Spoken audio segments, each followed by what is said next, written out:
Huwag mo muna scroll up mga kanegosyo. Ako nga pala si Jepoy, isang negosyante. Isa rin akong DJ at meron akong 10 taon na karanasan na pagkalugi sa pagninegosyo.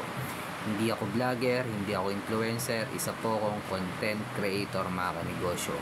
At ang topic natin ngayon, turon, focus in one. Ito kung nagsisimula ka pala magnegosyo,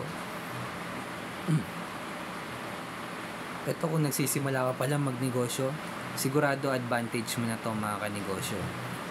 Ito yung mga hindi ko alam way back 10 years ago. Nung nagsisimula akong magnegosyo, ito yung mga bagay na hindi ko alam. Yung focus in one, market ng mayaman.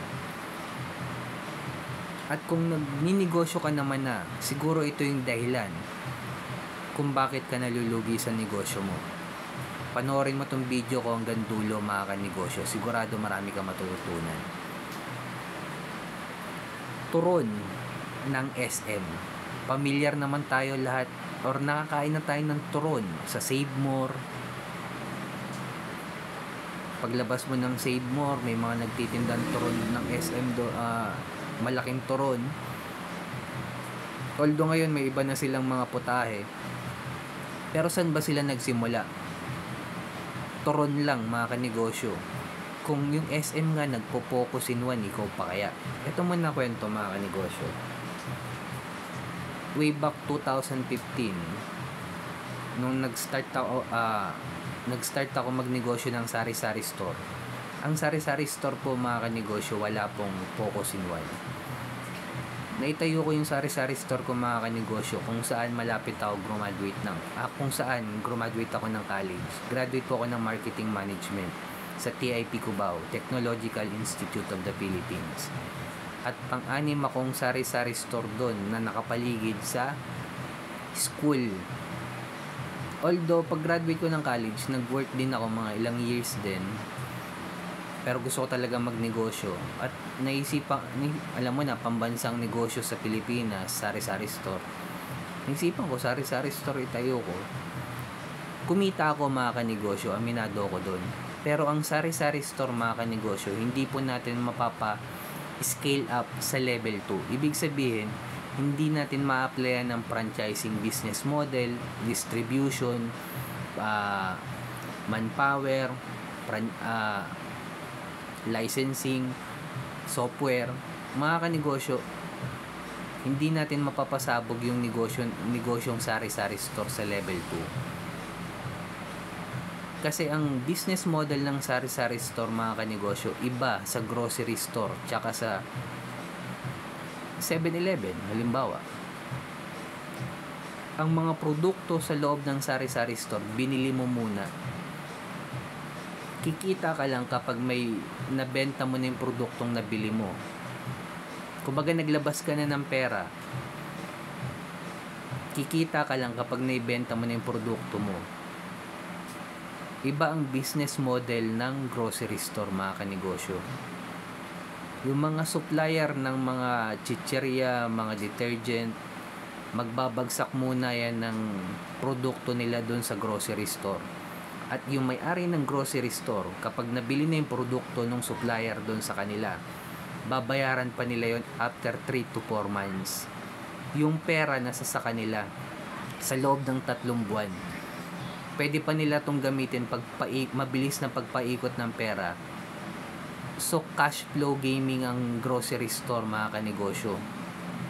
Para kang umutang nang wala kang interest kasi yung pera nasa sayo nasa loob ng 3 buwan. Halimbawa, binili ngayon yung produkto, yung may-ari babayaran niya pa sa supplier yon sa loob ng 3 buwan.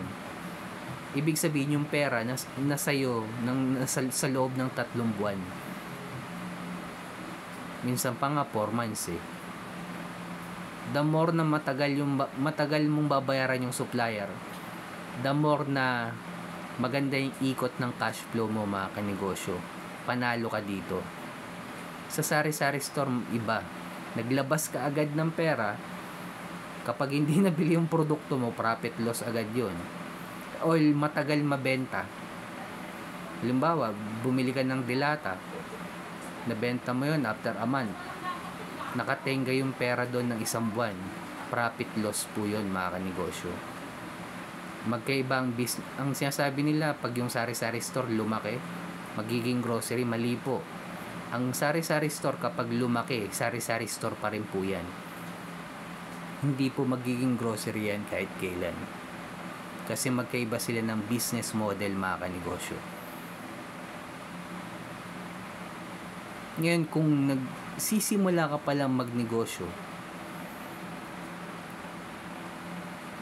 Save More SM nga mga kanegosyo, turon lang benta. Nagsimula turon lang. Siguro nakakain naman tayo ng turon sa Save More, sa SM. Hindi sila nagdagdag ng banana Q. Hindi sila nagdagdag ng kamote Q. Turon lang mga kanegosyo. Focus in one. Ito kung nalulugi ka ngayon mga kanegosyo, siguro wala ka sa focus in one.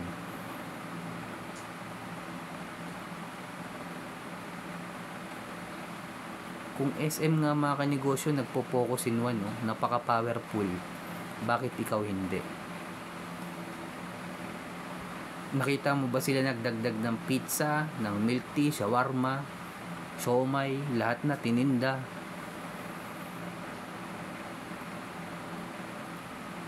Napaka-powerful po ng focus in one mga kanegosyo, lalo na sa mga maliliit na negosyante. Una, marketing mo, hindi sabog. Hindi malilito yung customer mo kung ano yung binibenta mo dahil nakapokus ka lang sa isa eh. Cash flow mo, mamamonitor mo ng maayos. Inventory mo, mamamonitor mo ng maayos. Nakita mo ba sila nagdagdag? Nagdagdag na lang sila ngayon mga kanegosyo nung kumikita na yung focus in one nila. Kahit sobrang dami ng puhunan ng SM, nagsimula pa rin sila sa focus in one.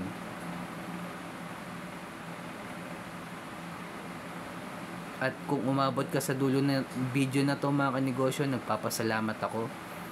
Subscribe mo naman yung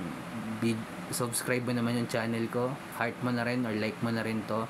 Kung may mga tanong ka, comment ka lang sa baba.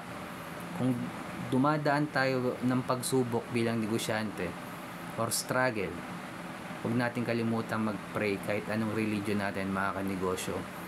Ingat tayong lahat. Peace.